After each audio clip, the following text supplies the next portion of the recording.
I have an acronym that you have to operate on. It's called ACE, which is authenticity, credibility, and empathy. Right? Love that. A lot of guys don't understand that when you're asking a girl out, right, she has to consider whether or not you might murder her.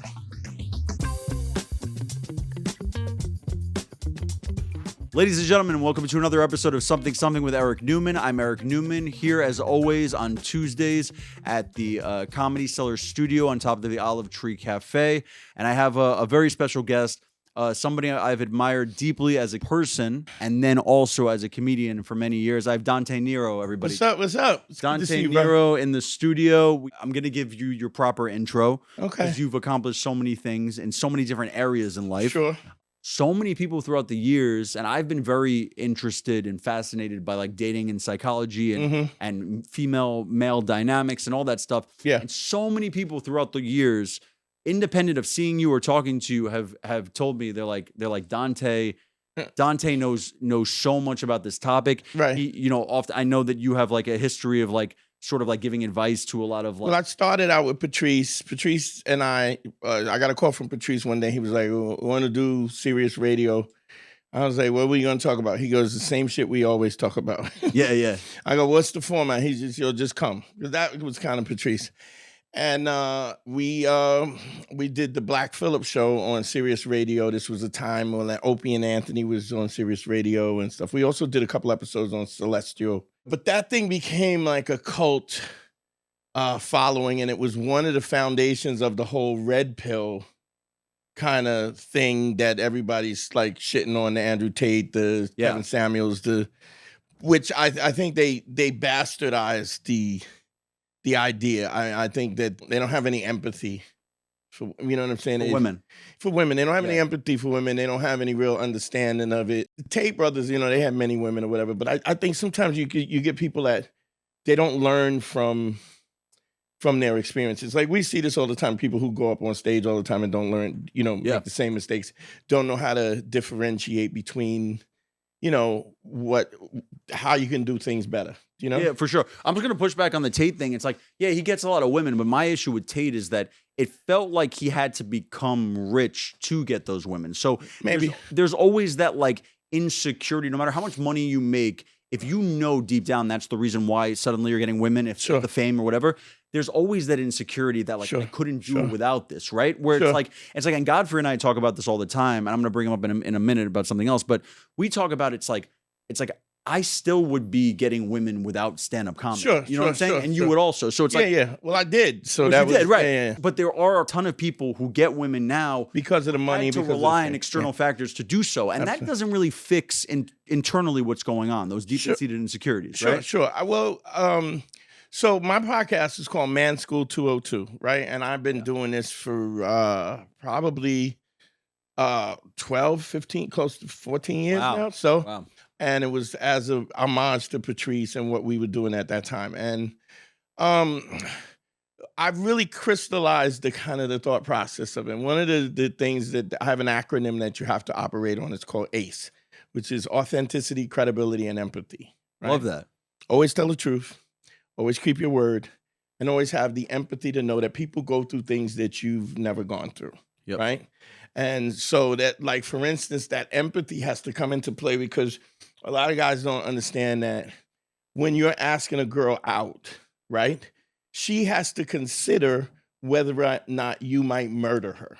Like, and that is on the table every time a guy approaches that. And I think if guys thought about that before that this was a concern, they would, I think it would just force you to act differently. Right. Which, by the way, just piggybacking on your earlier point, that what you just said would not even come into the mental universe of a lot of these pet red pill, especially these like red pill dudes, right? But I mean, just a regular guy. That's just not something that we think about because it's just not like no guy goes out on a date because, I hope she doesn't rape me. If anything, we're like, I hope she rapes me. You know what I mean? Like, you got some guy walking in Central Park with no pants on, like, I'm all alone. It's just not something that we think about. And that is the beginning to understand, I always say that I never take And I get blowback from this. I say, never take a woman's advice on relationships because if you want to know how to hunt deer, you ask the hunter. You don't ask the deer. Well, that's what I'm saying. I said this, and I was trying to be controversial in the way I presented it, but I feel like the sentiment holds true. Stands is like I was saying, like men are the observers of women's behavior, right? We are the directly impacted by what they do and what they don't do with us. So I actually think we know more about women than women know about women. Right? And I mean, you might have a stud that has some experience, but she's never even going to have that. She's never going to have the interaction with women the way that just not the magnitude of it, Right. And also the way women speak to each other. Like I find that women are often much more honest with guys that they fall in love with and that they trust than they are with each other, right? Like about sort of what they want or what or. Well, I think you have to look at men and women as a different thing. That doesn't mean they're any less. Yeah. It just means that they're different. So I think women are much more malleable in terms of their friendships. So they'll have a girl who they hang out with. They'll have a girl who they shop with. They'll have a girl who they'll go to fancy dinners, and they'll have people that they go to, hoe out with and whatever. Yeah. And they have different groups of friends that are very specific, and a lot of times never the plane shall cross, Whereas guys, we fuck with who we fuck with. Yeah. And that's even we got a guy who's a dickhead that we don't really like, but he's part of the he's grandfathered in. Right, exactly. You know dudes from high school or college where you're like, if I met them today, there's no chance in hell I would spend any time with them. But it's just like, whatever. But yeah, no, I think it's so funny. So I was talking to you about how I was with Godfrey last night, and he got off stage. And we walked to the olive tree. All these people are coming up to him like, you were great. Can I get a picture or whatever? And he looks at me and he goes, and there was like 2 or 3 women, like beautiful women just passed by. And he goes, the hot girls never come up. And he goes, why is that? He was like deeply troubled by it. He goes, the hot girls never come up. And I go, dude, because in their mind, their value is that they're beautiful women. So in order for them to come up and to praise you for your performance, they will then have to diminish their own status. I don't agree with that. You don't agree with that? And I don't agree with that because of the fact that you find that the more attractive women are, the more insecure they are. Now, they might have a cocky way about them, but they're grossly, as soon as you hit the sensitive spot where they're insecure about, they crumble under the pressure. Right, but isn't that insecurity? Isn't somebody not being able to swallow that pride or just go, Godfrey, you were hilarious? Isn't that stemming from insecurity? Yeah, I agree. I agree with that, but I just don't think that they're worrying about diminishing they're just afraid. Right. They also are not accustomed to rejection. Right. So they're not going to put themselves in a, like the day that you, as a man, the day that you decide that you find women attractive, you have to be prepared to be rejected. Like I remember Suzette Charles, a Puerto Rican girl with a long ponytail, and I remember sending her a note, will you go out with me? Check yes with a happy face, check no with a sad face. Yeah. And she checked no, and she put tears on the sad face. Like she was sad because she just like no, get over, you cry. Now you cry. Right. Now, and I remember that. I'm 59, and I remember that. Yeah. To this moment, but you have to be ready to be able to take the rejection and not take it personal. 100%. My brother, it's like Godfrey always laughs about this. My brother's like this very old school mentality. He's not on social media or whatever. Yeah. He just goes up to women on the street all the time. Yeah. And women, particularly this generation of women, are not used to that at all. Right. We had this conversation, and I think the line that we agreed on was the second the rejection feels really close to the acceptance, that's where you're undeniable as a human being, where it's just like the no's don't feel that much different than the yeses. You just go about your day. It's just like, no. Well, that might be, you said your brother? My brother, yeah. Well, younger. Yeah, but also there's guys who approach it in that they're strafing crowds. Oh yeah. I know I can get 10%, so I'm gonna shoot it. Yeah. I'll shoot at 1,000. It's nothing I can do with 100. 10% of 1,000 is 100. Like, you're not seeing women as human beings. Right. It's just a number. It's a numbers game. Yeah. So whereas when you start seeing women as human beings, like in order to see women as human beings, you got to see yourself as a human being first. So you got to really understand what your value is. Right. So when you start to understand your value, which is also goes back to ACE, which is authenticity. You gotta be honest with yourself. If you ain't shit, you know you ain't shit.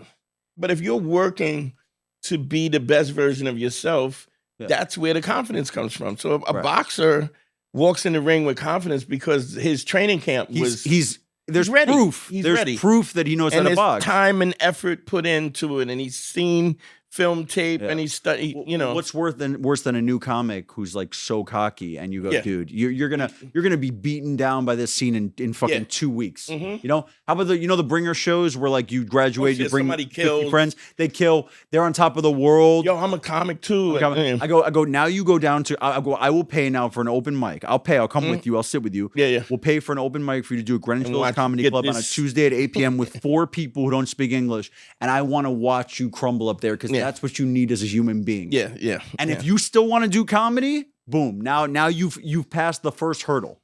You passed. I've even seen guys who I thought was funny and actually could make it, and they just couldn't handle it.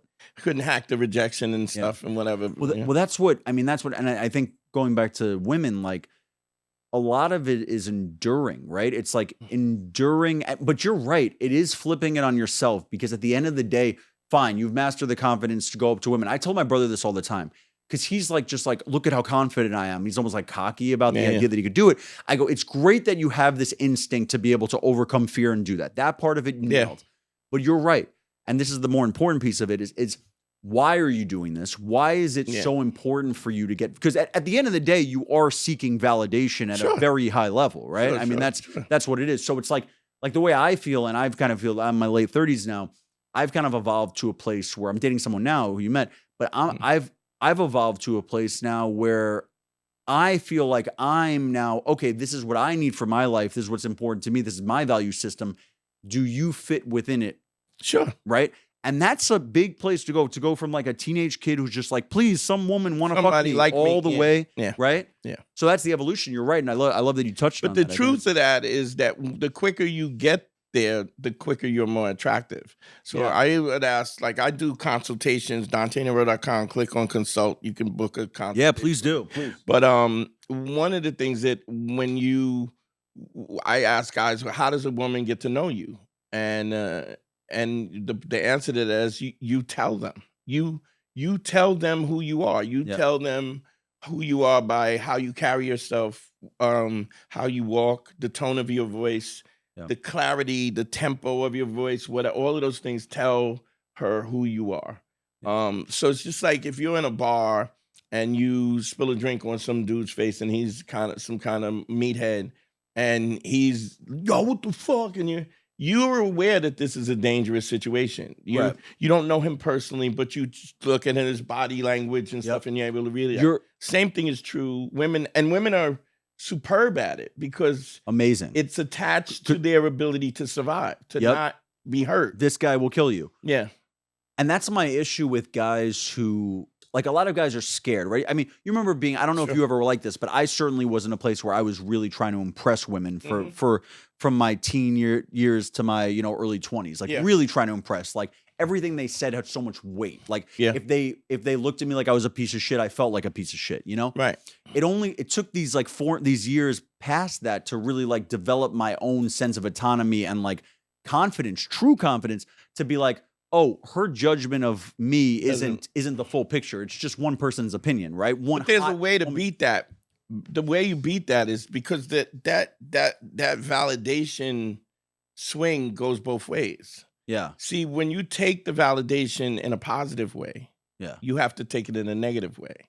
So if you love it when people like you, you need it when you're hurt by when people don't like you. Right.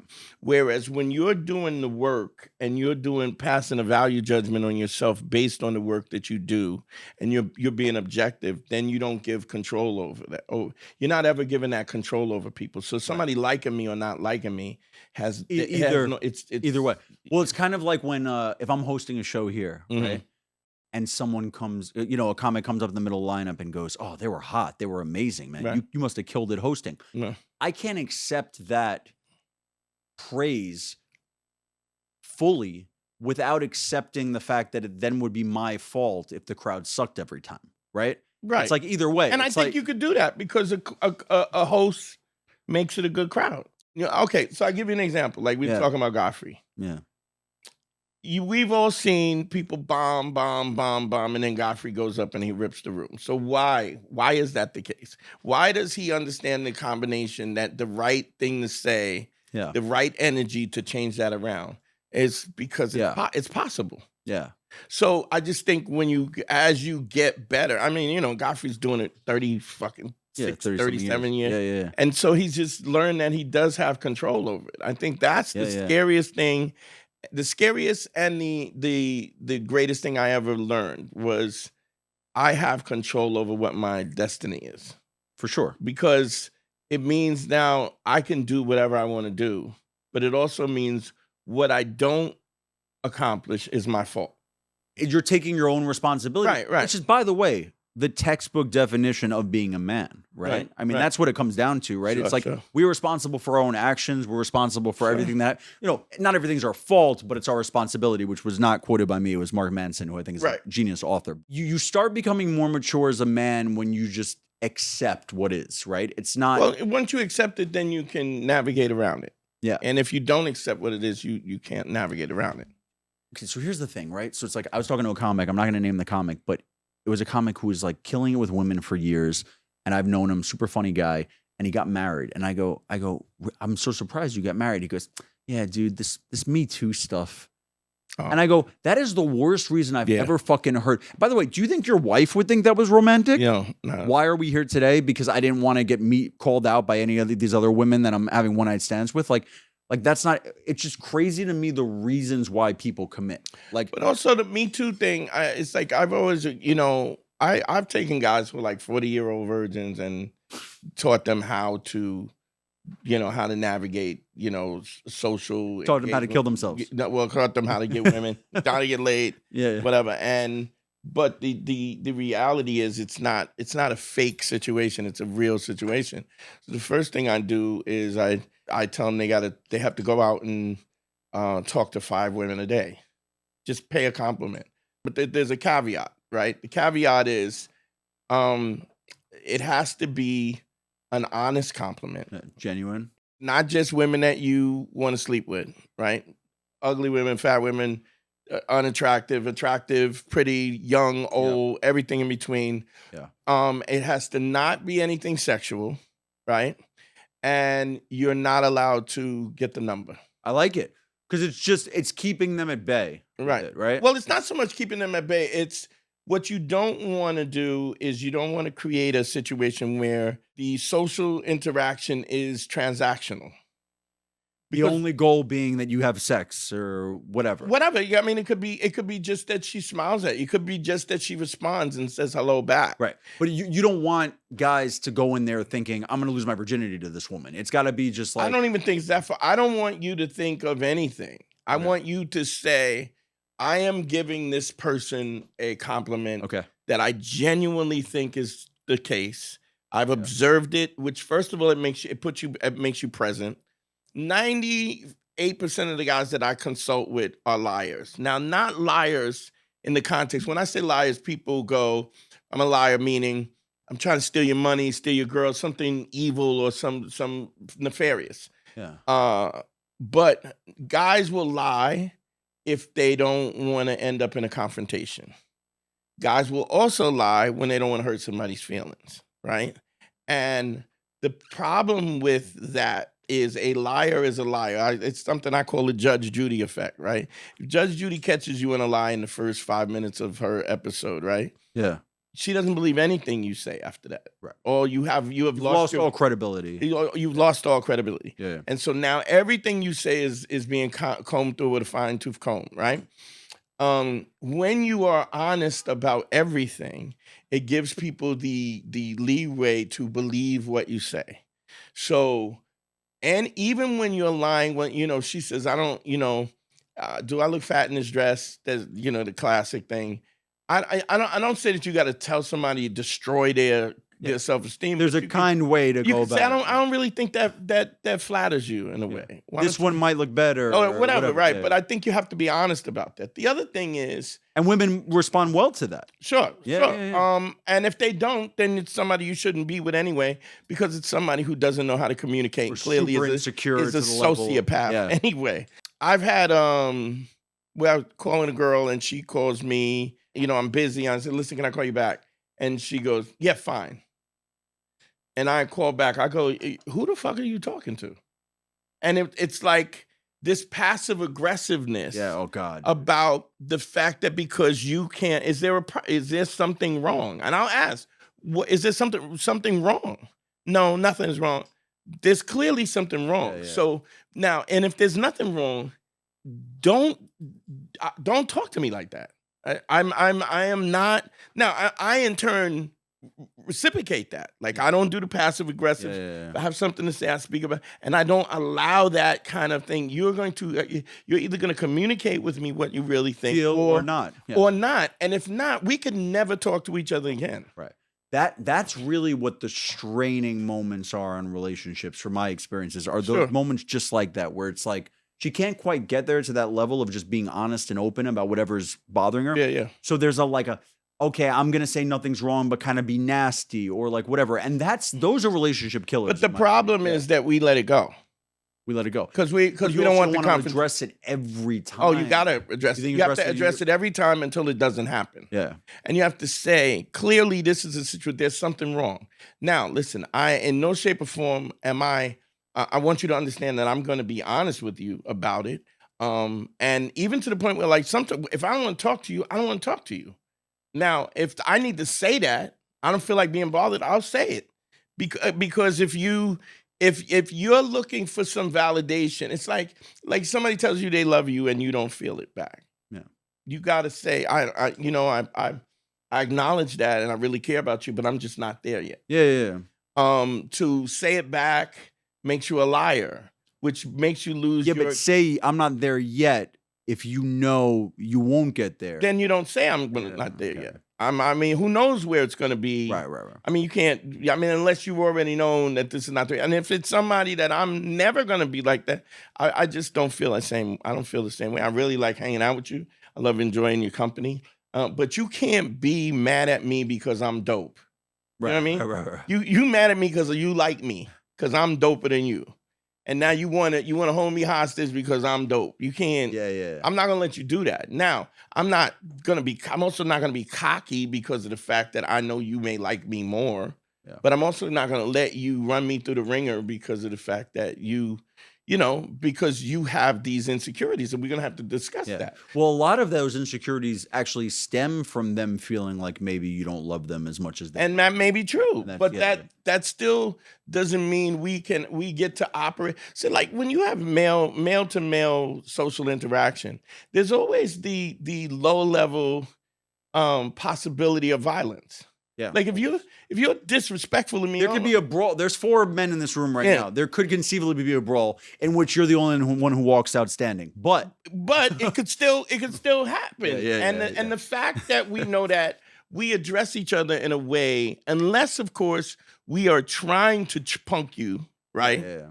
And even if I'm punking you, you could wait till I turn my back and hit me in the head with a bottle. You know what I'm saying? It's like, to understand that there's a certain level of respect that you deal with each other, where I think sometimes that is not. But women, like you always said, just sort of circling back, you said in the beginning, women have this sense that, like, men can be violent at any time, right? Sure. Once a woman deems you as non-violent, right? Like, this is assuming we're assessing a woman who's, like, has a good head on her shoulders. What's the thing that makes her be respectful?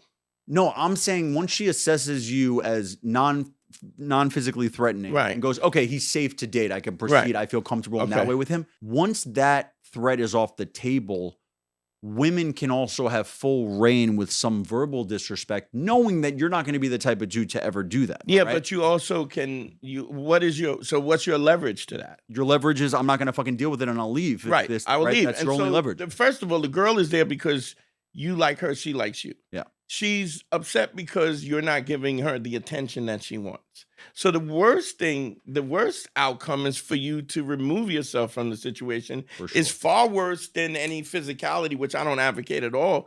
But the fact that I don't make myself available to you, that right there is punishment. Is worse than anything. Because your objective is to get more attention. And if I allow that to happen and I don't address it every time, right? Then what I'm saying is this behavior is acceptable. And it piles up, right? So if a woman truly is into you, the biggest value you can ever give her over money or whatever is attention and being with her. Sure. Right?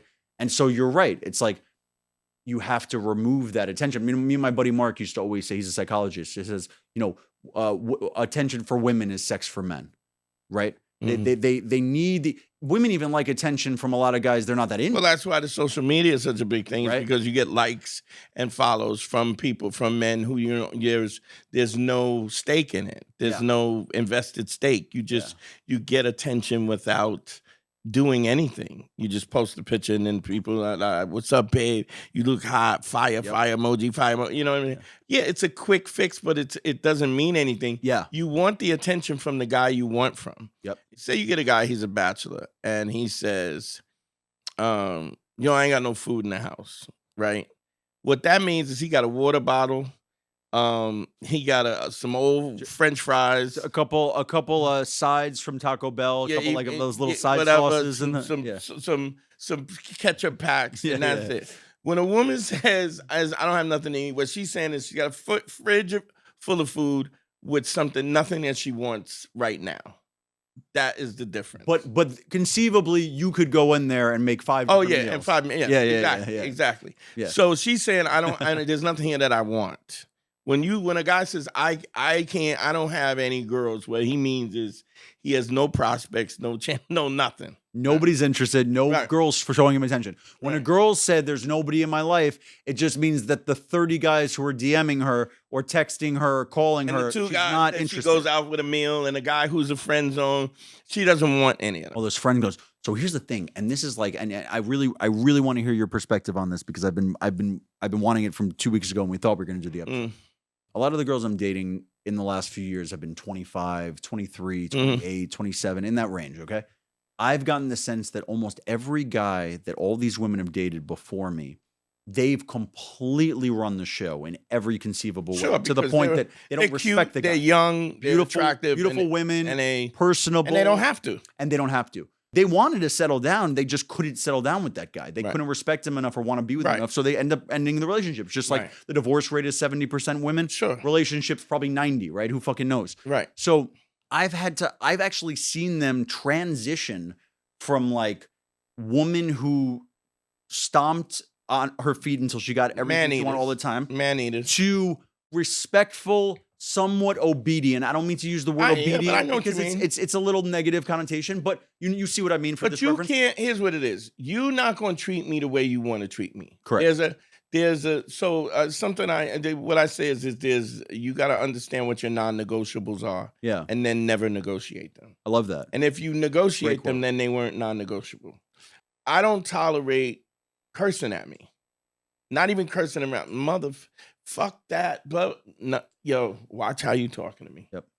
And if you go, I'll talk the way I want, then I just leave. That's it. You're allowed, your womanhood, your autonomy is that you can do what you ever want to do, but you can't do it with me. You don't have to accept it. And the thing is, it's only giving you a glimpse of what's to come. Sure. This is not right. This is not a standalone incident. This is a mark of a lack of respect. Well, I say you don't have to eat the whole birthday cake to know that it's made with rotten eggs. All you need is a spoonful. So Dante, you're giving us so quotable. You're the most quotable guest. So man. you gotta know that this is who the person is. And what I get a lot of times, is people they jump out the window. They think I jump out the window early. Somebody says something and then I just cut them off. But it's because I know that this is reminiscent of who they are. People who tell you, "Hey, you're jumping too early, right? You didn't give it enough of a chance or whatever."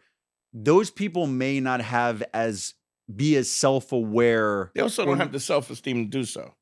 Well, that's the other thing. What they're doing is they see this as an opportunity, and if I just stick in there, then I'll get the opportunity. When you have to shape the opportunity from the very beginning. So when you're talking about dating with a younger girl, and there's certain things that you don't tolerate, and then she becomes, you use the term obedient, but I mean, I don't think it's obedient. I just think that you're setting boundaries of the way that you want to be treated, and you're listening to her boundaries and how she wants to be treated. So the same thing is true with a girl. If you got a girl and your man is cheating on you, now I'm not saying that people can't make mistakes, because two things that you'll always have to do for the rest of your life, as long as you're a human being dealing with other human beings, is give forgiveness and ask for forgiveness. Right. None of us are perfect, and we'll always make mistakes.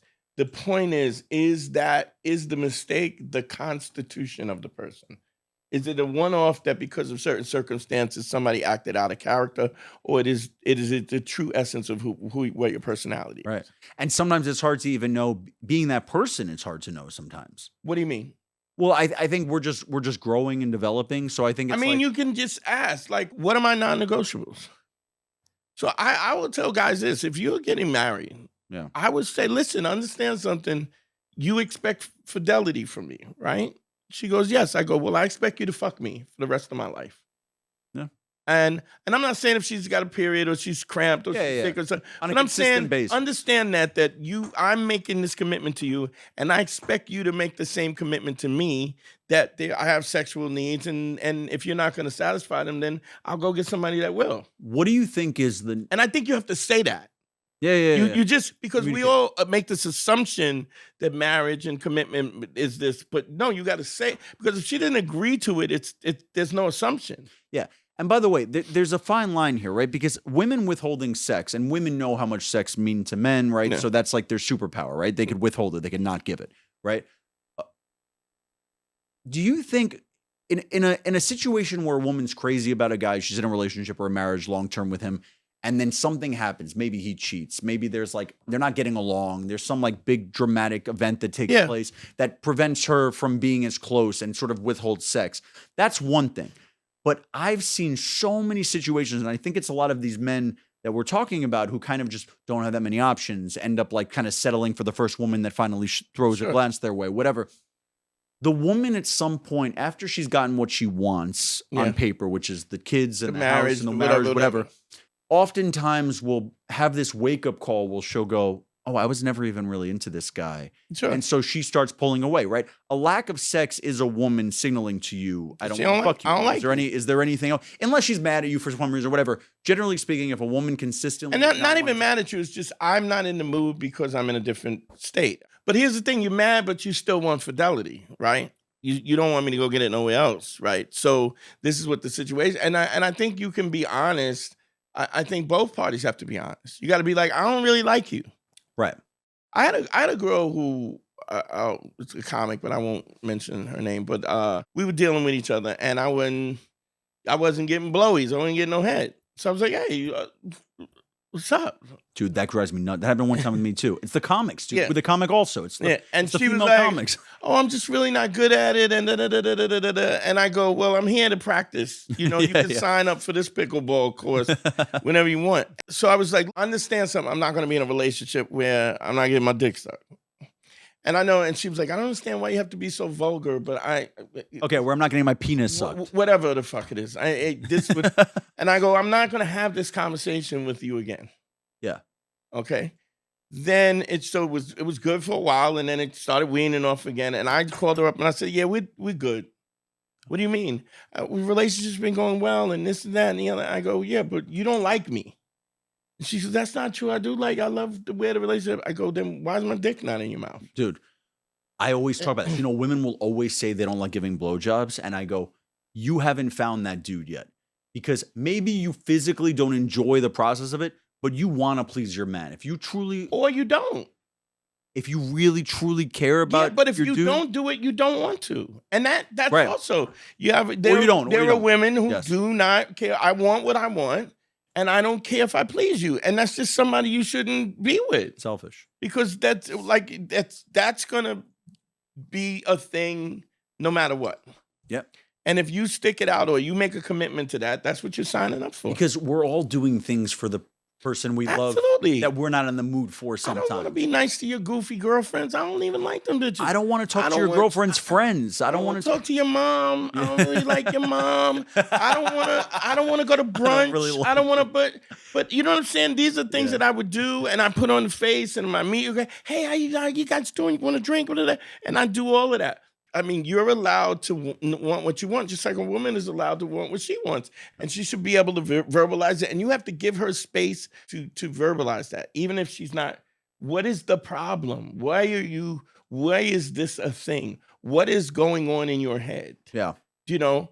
And if you're giving her the opportunity to talk and she's not talking, then she's a grown woman. That's on her. Yeah. It's not your fault. You got to go. It's okay if you don't like me. I'm not mad that you don't like me. And I'm not even trying to I want you to understand I'm not even trying to convince you. But you don't get my time anymore. Yep. Because you're selfish and you don't care about my happiness. Now I care about yours, but you don't care about mine. And you have to care about yours. And that is non-negotiable for me. Be in a situation where I care about somebody, love somebody, want to make them happy, and they don't want to reciprocate it. Why would you stick with that? I spoke to and there was another older comic who had dated her before.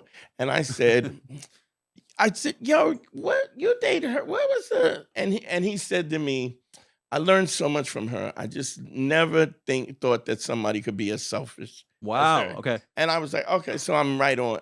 So it wasn't a one-off, not one. No, but I knew it wasn't because you know what I'm saying? I'm not so insecure that I'm looking for excuses or whatever. And look, she could absolutely look at me and go, I'm not attractive and I don't want to blow that dude. For sure. And that's absolutely fine. But trust me, that weekend, I was getting blown from somebody. You know what I'm saying? So it's like, because if you know your value, then you don't have to settle for you don't have to settle for I love this. And that analogy about the fridge, man, that was fucking so spot on, dude. Yeah. Dante, thanks so much for coming on, man. Thanks for having me, bro. I really appreciate it, man. I love catching up with you. And guys, thanks so much for tuning into another episode of Something with Eric Newman here, as always, on Tuesdays at the Comedy Cellar Studio. I have the amazing Dante Nero with me, and we'll see you next week. Peace.